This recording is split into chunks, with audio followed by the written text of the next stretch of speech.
Part 1. Chapter 1. When he was nearly 13, my brother Jem got his arm badly broken at the elbow. When it healed and Jem's fears of never being able to play football were assuaged, he was seldom self-conscious about his injury. His left arm was somewhat shorter than his right. When he stood or walked, the back of his hand was at right angles to his body, his thumb parallel to his thigh. He couldn't have cared less, so long as he could pass and punt. When enough years had gone by to enable us to look back on them, we sometimes discussed the events leading to his accident. I maintained that the Yules started it all, but Jem, who was 4 years my senior, said it started long before that. He said it began the summer Dill came to us, when Dill first gave us the idea of making Boo Radley come out. I said if he wanted to take a broad view of the thing, it really began with Andrew Jackson. If General Jackson hadn't run the creeks up the creek, Simon Finch would never have paddled up the Alabama, and where would we be if he hadn't? We were far too old to settle an argument with a fist fight, so we consulted Atticus. Our father said we were both right. Being Southerners, it was a source of shame to some members of the family that we had no recorded ancestors on either side of the Battle of Hastings. All we had was Simon Finch, a fur-trapping apothecary from Cornwall, whose piety was exceeded only by his stinginess. In England, Simon was irritated by the persecution of those who called themselves Methodists at the hands of their more liberal brethren, and as Simon called himself a Methodist, he worked his way across the Atlantic to Philadelphia, thence to Jamaica, thence to Mobile, and up the St. Stephen's. Mindful of John Wesley's strictures on the use of many words in buying and selling, Simon made a pile practicing medicine, but in this pursuit he was unhappy lest he be tempted into doing what he knew was not for the glory of God, as the putting on of gold and costly apparel. So Simon, having forgotten his teacher's dictum on the possession of human chattels, bought 3 slaves, and with their aid established a homestead on the banks of the Alabama River, some 40 miles above St. Stephen's. He returned to St. Stephen's only once to find a wife, and with her establish a line that ran high to daughters. Simon lived to an impressive age and died rich. It was customary for the men in the family to remain on Simon's homestead, Finch's Landing, and make their living from cotton. The place was self-sufficient. Modest in comparison with the empires around it, the landing nevertheless produced everything required to sustain life except ice, wheat flour, and articles of clothing, supplied by riverboats from Mobile. Simon would have regarded with impotent fury the disturbance between the North and the South, as it left his descendants stripped of everything but their land, yet the tradition of living on the land remained unbroken until well into the 20th century, when my father, Atticus Finch, went to Montgomery to read law, and his younger brother went to Boston to study medicine. Their sister Alexandra was the Finch who remained at the landing. She married a taciturn man who spent most of his time lying in a hammock by the river, wondering if his trot lines were full. When my father was admitted to the bar, he returned to Macomb and began his practice. Macomb, some 20 miles east of Finch's Landing, was the county seat of Macomb County. Atticus's office in the courthouse contained little more than a hat rack, a spittoon, a checkerboard, and an unsullied coat of Alabama. His first 2 clients were the last 2 persons hanged in the Macomb County Jail. Atticus had urged them to accept the state's generosity in allowing them to plead guilty to second-degree murder and escape with their lives, but they were Haverfords in Macomb County, a name synonymous with jackass. The Haverfords had dispatched Macomb's leading blacksmith in a misunderstanding arising from the alleged wrongful detention of a mayor, were imprudent enough to do it in the presence of 3 witnesses, and insisted that that son of a bitch had it coming to him was a good enough defense for anybody. They persisted in pleading not guilty to first-degree murder, so there was nothing much Atticus could do for his clients except be present at their departure, an occasion that was probably the beginning of my father's profound distaste for the practice of criminal law. During his first 5 years in Macomb, Atticus practiced economy more than anything. For several years thereafter, he invested his earnings in his brother's education. John Hale Finch was 10 years younger than my father, and chose to study medicine at a time when cotton was not worth growing. But after getting Uncle Jack started, Atticus derived a reasonable income from the law. He liked Maycomb. He was Maycomb County born and bred. He knew his people and they knew him, and because of Simon Finch's industry, Atticus was related by blood or marriage to nearly every family in the town. Maycomb was an old town, but it was a tired old town when I first knew it. In rainy weather, the streets turned to red slop.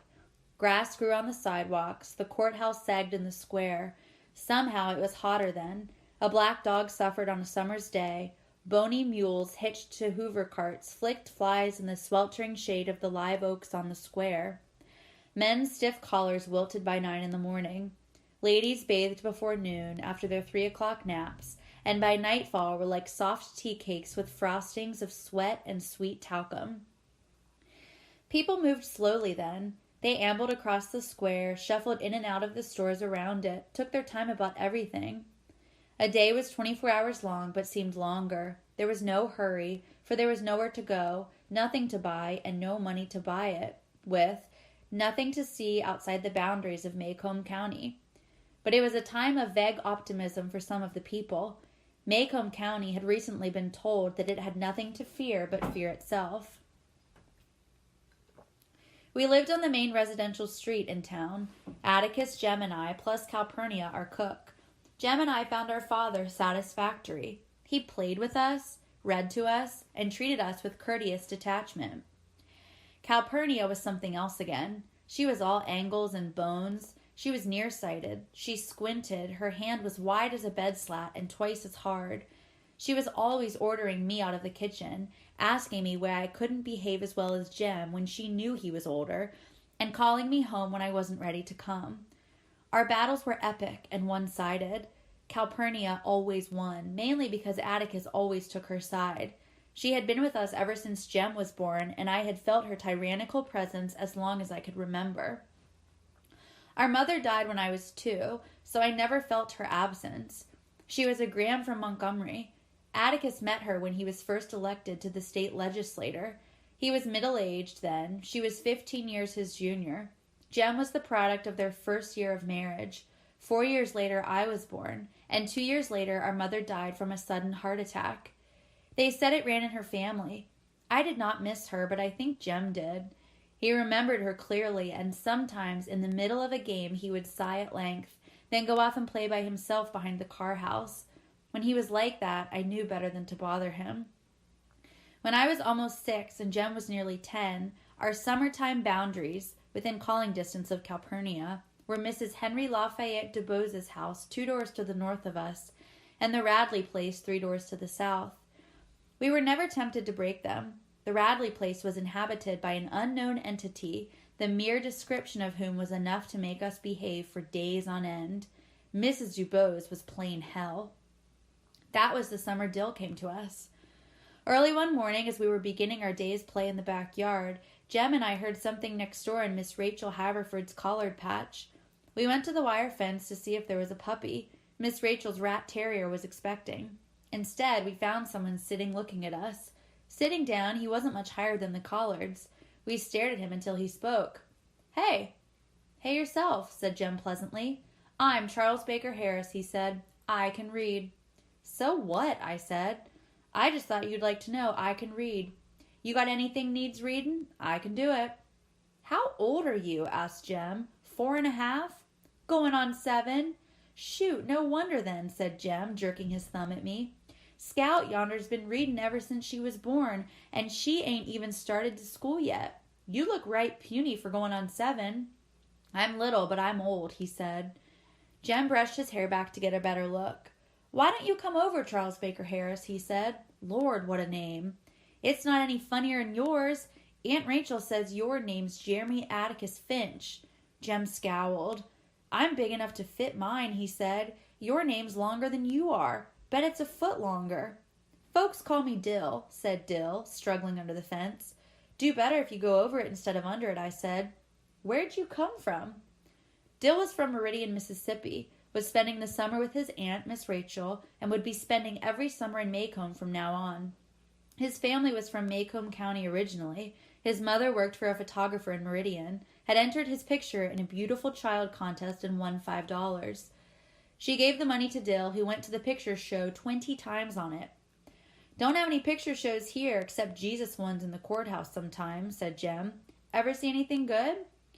Dill had seen Dracula, a revelation that moved Jem to eye him with the beginning of respect. "Tell it to us," he said. Dill was a curiosity. He wore blue linen shorts that buttoned to his shirt. His hair was snow white and stuck to his head like duck fluff. He was a year my senior, but I towered over him. And he told us the old tale his blue eyes would lighten and darken. His laugh was sudden and happy. He habitually pulled at a cowlick in the center of his forehead. When Dill reduced Dracula to dust, and Jem said the show sounded better than the book, I asked Dill where his father was. "You ain't said anything about him." "I haven't got one." "Is he dead?" "No." "Then if he's not dead, you've got one, haven't you?" Dill blushed, and Jem told me to hush, a sure sign that Dill had been studied and found acceptable. Therefore, the summer passed in routine contentment. Routine contentment was improving our treehouse that rested between giant twin chinaberry trees in the backyard, fussing, running through our list of dramas based on the works of Oliver Optic, Victor Appleton, and Edgar Rice Burroughs.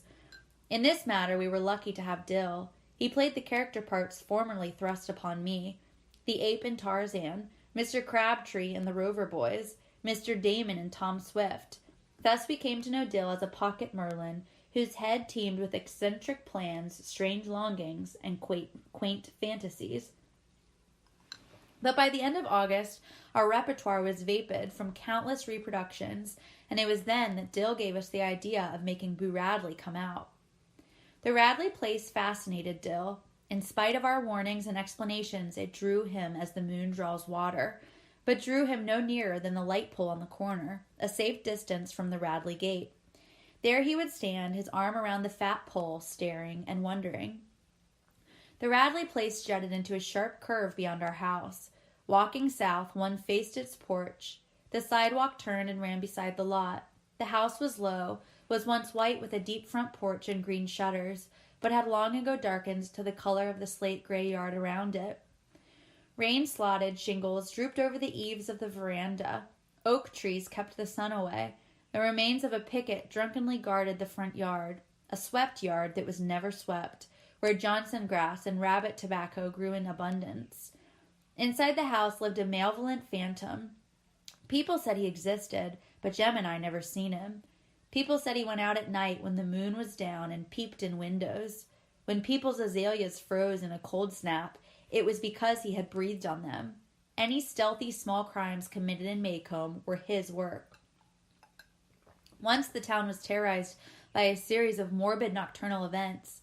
People's chickens and household pets were found mutilated, although the culprit was Crazy Addie, who eventually drowned himself in Burker's Eddy. People still looked at the Radley place, unwilling to discard their initial suspicions. A Negro would not pass the Radley place at night.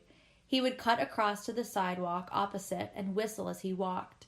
The Maycomb school grounds adjoined the back of the Radley lot. From the Radley chicken yard, tall pecan trees shook their fruit into the schoolyard, but the nuts lay untouched by the children. Radley pecans would kill you. A baseball hit into the Radley yard was a lost ball and no questions asked. The misery of that house began many years before Jem and I were born.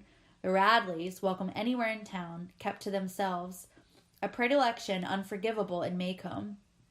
They did not go to church, Maycomb's principal recreation, but worshipped at home. Mrs. Radley seldom, if ever, crossed the street for a mid-morning coffee break with her neighbors, and certainly never joined a missionary circle. Mr. Radley walked to town at 11:30 every morning and came back promptly at 12, sometimes carrying a brown paper bag that the neighborhood assumed contained the family groceries.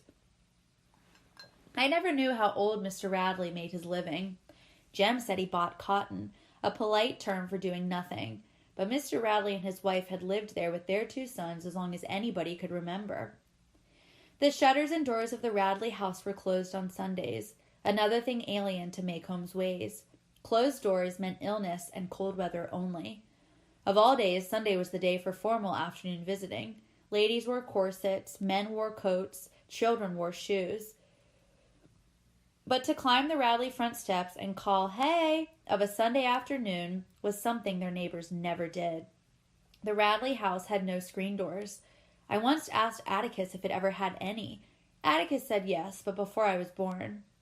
According to neighborhood legend, when the younger Radley boy was in his teens, he became acquainted with some of the Cunninghams from Old Sarum, an enormous and confusing tribe domiciled in the northern part of the county, and they formed the nearest thing to a gang ever seen in Macomb. They did little but enough to be discussed by the town and publicly warned from 3 pulpits. They hung around the barber shop, they rode the bus to Abbottsville on Sundays, and went to the picture show. They attended dances at the county's Riverside Gambling Hall, the Dewdrop Inn, and fishing camp. They experimented with stump-hole whiskey. Nobody in Macomb had nerve enough to tell Mr. Radley that his boy was in with the wrong crowd. One night, in an excessive spurt of high spirits, the boys backed around the square in a borrowed flivver, resisted arrest by Macomb's ancient beadle, Mr. Connor, and locked him in the courthouse outhouse. The town decided something had to be done. Mr. Connor said he knew who each and every one of them was, and he was bound and determined they wouldn't get away with it, so the boys came before the probate judge on charges of disorderly conduct, disturbing the peace, assault and battery, and using abusive and profane language in the presence and hearing of a female. The judge asked Mr. Connor why he included the last charge. Mr. Connor said they cussed so loud he was sure every lady in Macomb heard them. The judge decided to send the boys to the state industrial school, where boys were sometimes sent for no other reason than to provide them with food and decent shelter. It was no prison, and it was no disgrace. Mr. Radley thought it was. If the judge released Arthur, Mr. Radley would see to it that Arthur gave no further trouble. Knowing that Mr. Radley's word was his bond, the judge was glad to do so. The other boys attended the industrial school and received the best secondary education to be had in the state. One of them eventually worked his way through engineering school at Auburn. The doors of the Radley house were closed on weekdays as well as Sundays, and Mr. Radley's boy was not seen again for 15 years. But there came a day, barely within Jem's memory, when Boo Radley was heard from and was seen by several people, but not by Jem. He said Atticus never talked much about the Radleys. When Jem would question him, Atticus's only answer was for him to mind his own business and let the Radleys mind theirs. They had a right to. But when it happened, Jem said Atticus shook his head and said, mm-mm-mm. So Jem received most of his information from Miss Stephanie Crawford, a neighborhood scold who said she knew the whole thing. According to Miss Stephanie, Boo was sitting in the living room cutting some items from the Macomb Tribune to paste in his scrapbook. His father entered the room. As Mr. Radley passed by, Boo drove the scissors into his parents' leg, pulled them out, wiped them on his pants, and resumed his activities. Mrs. Radley ran screaming into the street that Arthur was killing them all, but when the sheriff arrived, he found Boo still sitting in the living room, cutting up the Tribune. He was 33 years old then. Miss Radley said old Mr. Radley said no Radley was going to any asylum, when it was suggested that a season in Tuscaloosa might be helpful to Boo. Boo wasn't crazy. He was high-strung at times. It was all right to shut him up, Mr. Radley conceded, but insisted that Boo not be charged with anything. He was not a criminal. The sheriff hadn't the heart to put him in jail alongside Negroes, so Boo was locked in the courthouse basement. Boo's transition from the basement to back home was nebulous in Jem's memory. Miss Stephanie Crawford said some of the town council told Mr. Radley that if he didn't take Boo back, Boo would die of mold from the damp. Besides, Boo could not live forever on the bounty of the county. Nobody knew what form of intimidation Mr. Radley employed to keep Boo out of sight, but Jem figured that Mr. Radley kept him chained to a bed most of the time. Atticus said no, it wasn't that sort of thing, that there were other ways of making people into ghosts. My memory came alive to see Mrs. Radley occasionally open the front door, walk to the edge of the porch, and pour water on her cannas. But every day Jem and I would see Mr. Radley walking to and from town. He was a thin, leathery man with colorless eyes, so colorless they did not reflect light. His cheekbones were sharp, and his mouth was wide, with a thin upper lip and a full lower lip. Miss Stephanie Crawford said he was so upright he took the word of God as his only law, and we believed her, because Mr. Radley's posture was ramrod straight. He never spoke to us. When he passed, we would look at the ground and say, "Good morning, sir," and he would cough in reply. Mr. Radley's elder son lived in Pensacola. He came home at Christmas, and he was one of the few persons we ever saw enter or leave the place. From the day Mr. Radley took Arthur home, people said the house died. But there came a day when Atticus told us he'd wear us out if we made any noise in the yard, and commissioned Calpurnia to serve in his absence if she heard a sound of us. Mr. Radley was dying. He took his time about it. Wooden sawhorses blocked the road at each end of the Radley lot. Straw was put down on the sidewalk. Traffic was diverted to the back street. Dr. Reynolds parked his car in front of our house and walked to the Radleys every time he called. Jem and I crept around the yard for days. At last, the sawhorses were taken away, and we stood watching from the front porch when Mr. Radley made his final journey past our house. "There goes the meanest man ever God blew breath into," murmured Calpurnia, and she spat meditatively into the yard.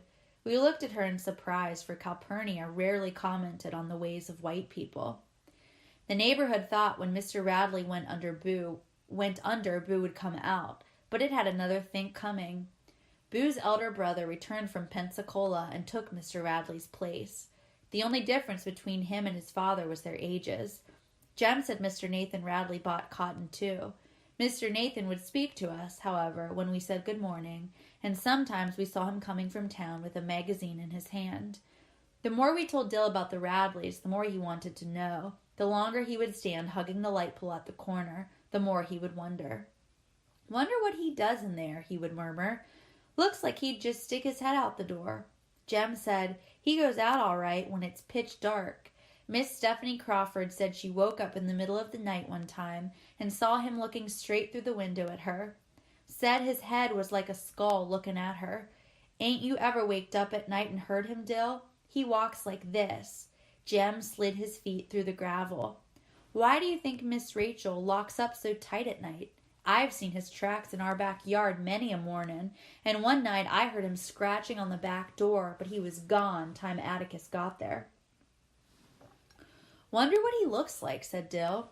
Jem gave a reasonable description of Boo. Boo was about 6.5 feet tall. Judging from his tracks, he dined on raw squirrels and any cats he could catch. That's why his hands were blood-stained. If you ate an animal raw, you could never wash the blood off. There was a long, jagged scar that ran across his face. What teeth he had were yellow and rotten. His eyes popped, and he drooled most of the time. Let's try to make him come out," said Dill. "I'd like to see what he looks like." Jem said if Dill wanted to get himself killed, all he had to do was go up and knock on the front door. Our first raid came to pass only because Dill bet Jem, the gray ghost, against 2 Tom Swifts, that Jem wouldn't get any farther than the Radley gate. In all his life, Jem had never declined a dare. Jem thought about it for 3 days. I suppose he loved honor more than his head, for Dill wore him down easily. "You're scared," Dill said the first day. "Ain't scared, just respectful," said Jem. The next day Dill said, "You're too scared even to put your big toe in the front yard." Jem said he reckoned he wasn't. He'd pass the Radley place every school day of his life. "Always runnin'," I said. But Dill got him the 3rd day, when he told Jem that folks in Meridian certainly weren't as afraid as the folks in Macomb, that he'd never seen such scary folks as the ones in Macomb.